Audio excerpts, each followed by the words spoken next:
আসসালামু আলাইকুম প্রিয় শিক্ষার্থীবৃন্দ, প্রত্যেককে ধন্যবাদ জানাচ্ছি ভিডিওটি দেখা শুরু করার জন্য। আজকে ভিডিও টপিক হচ্ছে প্রেজেন্ট ইনডেফিনিট টেন্স কে নিয়ে। অবশ্যই আমরা প্রত্যেকটি টেন্স কে নিয়ে আলোচনা করব। তাই যদি সকল টেন্স সম্পর্কে জানতে চাও তাহলে চ্যানেলটি সাবস্ক্রাইব, লাইক, কমেন্ট, শেয়ার করে আমাদের সাথে থাকো এবং এনজয় করো সম্পূর্ণ ভিডিওটি।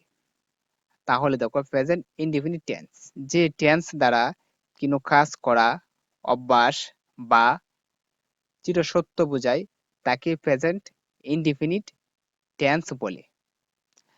চেনা উপায়: বাংলা ক্রিয়া শেষে রস্যই ই, উৎস অ, ও এবং আকার একার ইত্যাদি থাকে। যদিও আমি এখানে আকার বা একা লিখি নাই। গঠন: subject plus verb one plus object.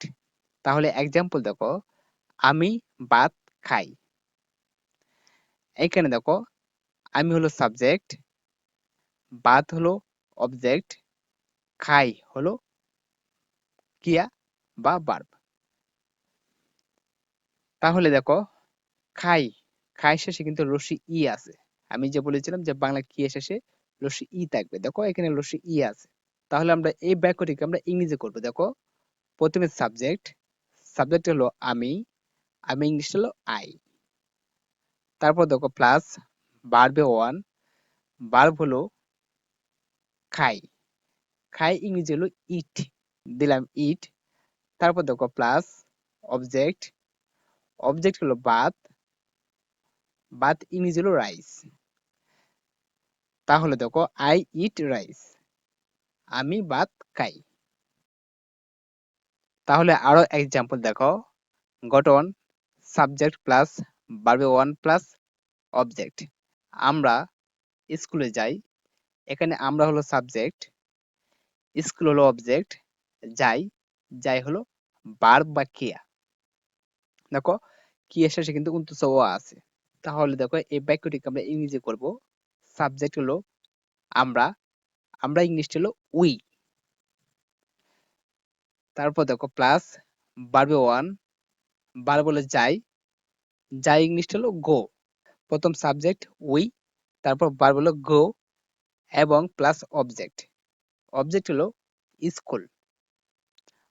আর টোরা হলো প্রিপোজিশন, যেটা নিয়ে এখন আমরা আলোচনা করতে চাই না। তাহলে দেখো উই গো টু স্কুল, আমরা স্কুলে যাই। সে বই পড়ে, এখানে সে হলো সাবজেক্ট, বই হলো অবজেক্ট, পড়ে হলো ভার্ব বা ক্রিয়া। তাহলে দেখো প্রথম সাবজেক্ট, সাবজেক্ট হলো সে, সে ইংরেজি হলো হি, প্লাস ভার্ব, ভার্ব হলো পড়ে, পড়ে ইংলিশ হলো রিড। তারপর দেখো প্লাস অবজেক্ট, অবজেক্ট হলো বই, বই ইংরেজি হলো বুক।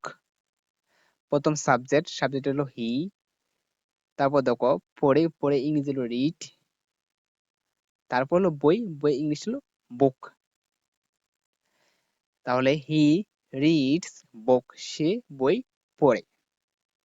রানা ফুটবল খেলে, রানা হলো সাবজেক্ট, ফুটবল হলো অবজেক্ট, খেলে হলো ভার্ব। তাহলে দেখো সাবজেক্ট হলো রানা, রানা ইংরেজি হলো রানা,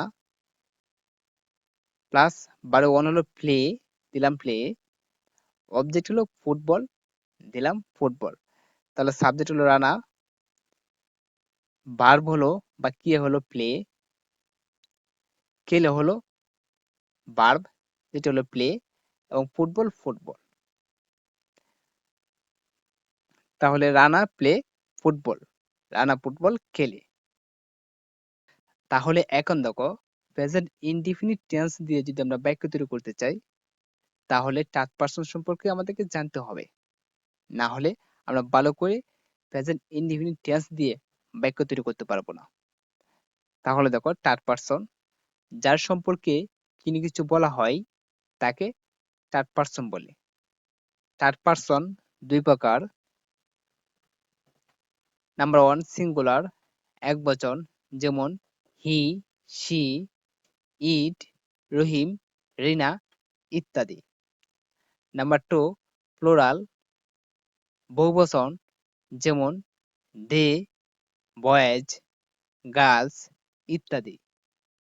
এখন আমরা আলোচনা করব বা বাক্য তৈরি করব এই থার্ড পারসন সিঙ্গুলারকে নিয়ে, অর্থাৎ এই হি, সি, ইট, রহিম, রিনাকে দিয়ে আমরা ইংরেজিতে বাক্য তৈরি করব। ওকে, তাহলে এখন দেখো নাম্বার 1 সিঙ্গুলার একবচন, যেমন হি, সি, ইট, রহিম, রিনা ইত্যাদি। প্রেজেন্ট ইনডিফিনিট টেন্সের ক্ষেত্রে হি, সি, ইট, রহিম, রিনা ইত্যাদি সাবজেক্ট গুলি থাকলে মূল ভার্বের সাথে এস বা ইয়াস হবে, অর্থাৎ ভার্বে ওয়ানের সাথে এস বা ইয়াস হবে, কারণ এগুলো হলো থার্ড পারসন সিঙ্গুলার নাম্বার।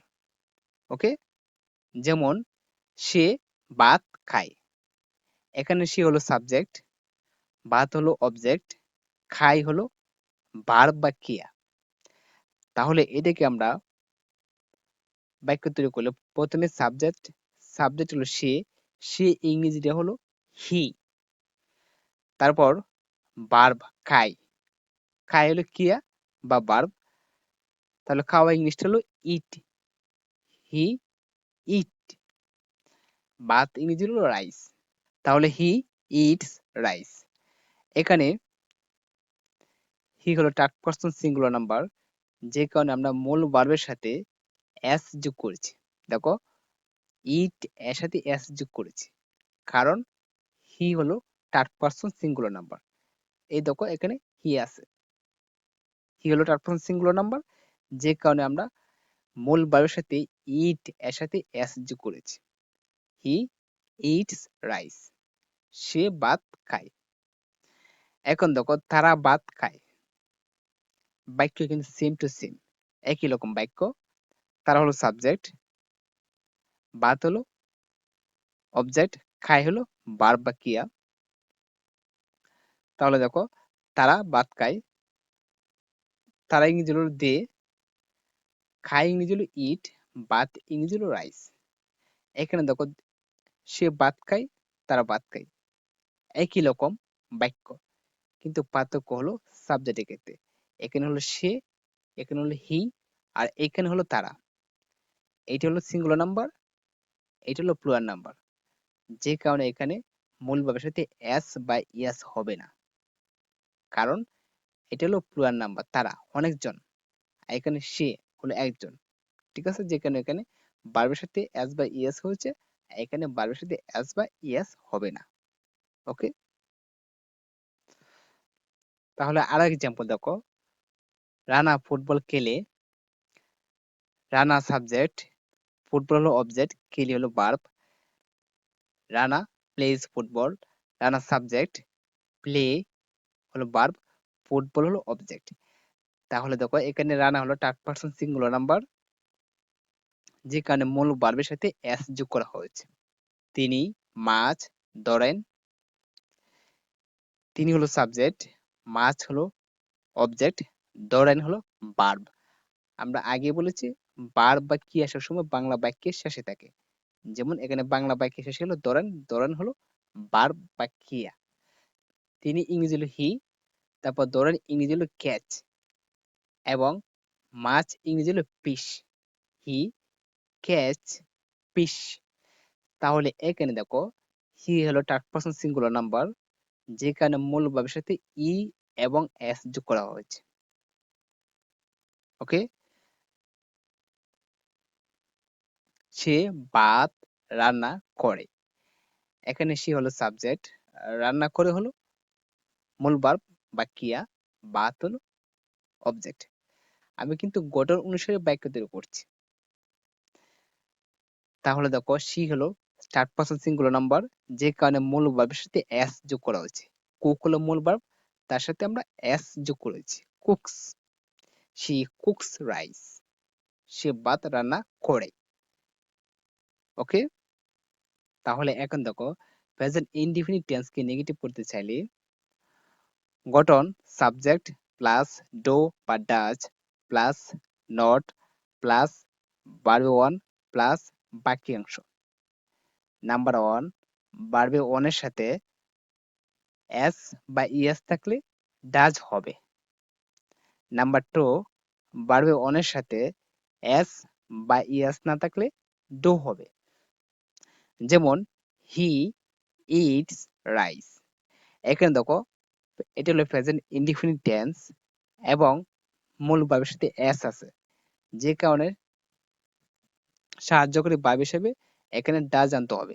আরেকটি কথা মনে রাখতে হবে তোমাদেরকে যে প্রেজেন্ট ইনডিফিনিট টেন্সে কিন্তু সাহায্যকারী ভার্ব থাকে না, তখন কিন্তু আমাদেরকে ডো বা ডাজ আনতে হবে। যখন ভার্বে ওয়ানের সাথে এস বা ইএস থাকবে তখন আমরা ডাজ আনতে হবে।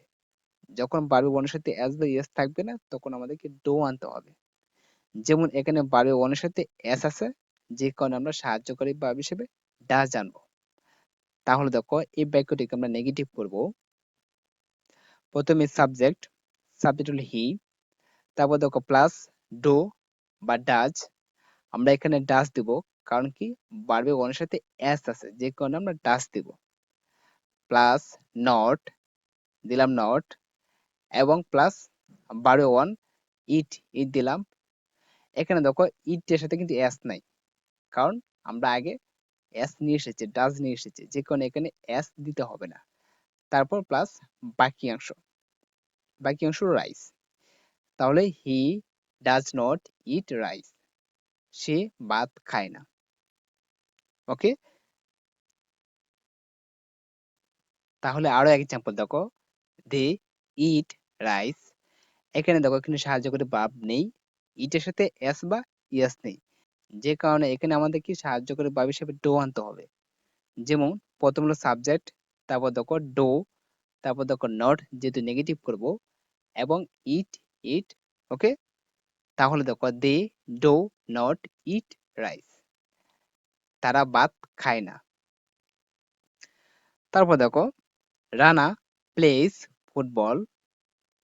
এখানে দেখো রানা হলো থার্ড পারসন সিঙ্গুলার নাম্বার এবং মূল ভার্বের সাথে এস বা ইএস আছে, দেখো এস। ওকে, তাহলে আমাদেরকে সাহায্য করে ভার্ব হিসেবে এখানে আনতে হবে ডাজ, কারণ মূল ভার্বের সাথে এস আছে, যে কারণে আমাদেরকে ডাজ আনতে হবে। প্রথমে সাবজেক্ট রানা, তারপর সাহায্য করে ভার্ব ডাজ আনতে হবে, প্লাস নট। আমরা ডাজ আনবো কেন? কারণ মূল ভার্বের সাথে এস আছে, যে কারণে আমাদেরকে ডাজ আনতে হবে।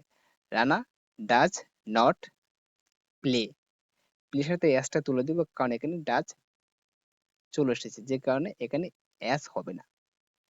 তাহলে Rana does not play football, Rana football খেলে না। তাহলে মূল কথা হলো যখন মূল ভার্বের সাথে এস বা এস থাকবে তখন ডাজ আনবো, আর যখন এস বা এস না থাকবে তখন ডু আনবো সাহায্যকারী ভার্ব হিসেবে। ওকে, তাহলে এখন দেখো প্রেজেন্ট ইনডিফিনিট টেন্সকে ইন্টারোগেটিভ করতে চাইলে গঠন ডু বা does plus subject plus verb one plus বাকি অংশ প্লাস প্রশ্নবোধক চিহ্ন। She cooks rice. এখানে দেখো মূল ভার্ব এস আছে, যে কারণে ডাজ হবে। তা প্রথমে ডু বা ডাজ আনতে হবে, আমি ডাজ দিলাম। তারপর দেখো প্লাস সাবজেক্ট, সাবজেক্ট হলো শি, শি দিলাম, এবং ভার্ব ওয়ান কুক, কুক দিলাম। আর এসটা উঠে গেছে কারণ এখানে ডাজ চলে এসেছে, যে কারণে এখানে এস হবে না।